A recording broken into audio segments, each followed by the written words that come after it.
জনপ্রিয় ধারাবাহিক নাটক ব্যাচেলর পয়েন্টের পঞ্চম সিজনের কয়েকটি পর্ব ঘিরে উঠেছে বিতর্ক।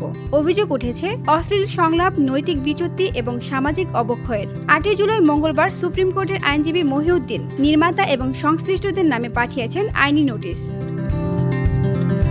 নোটিশে নাটকের নির্মাতা কাজল আরেফিন অমি ছাড়াও নাম রয়েছে অভিনেতা মার্জুক রাসেল, জিয়াউল হক পলাশ, সাইদুর রহমান পাভেল এবং শিমুল শর্মার। এছাড়া প্রোডাকশন হাউস বুম ফিল্মকেও অন্তর্ভুক্ত করা হয়েছে। নোটিশে বলা হয়, নাটকের পঞ্চম সিজনের প্রথম 8টি পর্বে রয়েছে অসংখ্য অশ্লীল সংলাপ, যা কিশোর তরুণদের ওপর ফেলছে নেতিবাচক প্রভাব। সংলাপে ব্যবহার করা হয়েছে এমন শব্দ ও বাক্য যা সামাজিক শালীনতা ও পারিবারিক রুচির পরিপন্থী বলে দাবি করা হয়েছে। নোটিশে অভিযোগ, এসব ডায়লগ এখন তরুণদের মুখে মুখে ফিরছে, যা নারী অবমাননাকেও উস্কে দিচ্ছে। এছাড়া নির্মাতা কাজল আরেফিন অমির পুরনো এক সাক্ষাৎকারে উল্লেখ ছিল, নাটকটি এখন সব বয়সী দর্শকদের জন্য তৈরি হচ্ছে, কিন্তু বাস্তবে এর ভাষা, উপস্থাপন ও বিষয়বস্তু মোটেও পরিবার বান্ধব নয়, এমনটাই দাবি করছেন নোটিশদাতা।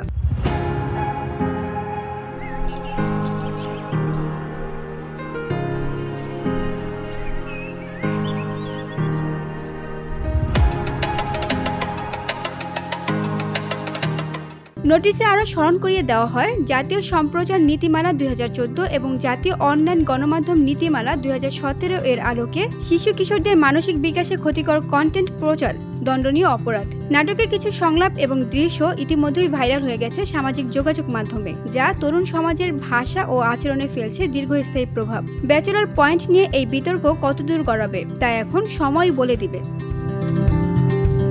VOD Bangla news desk.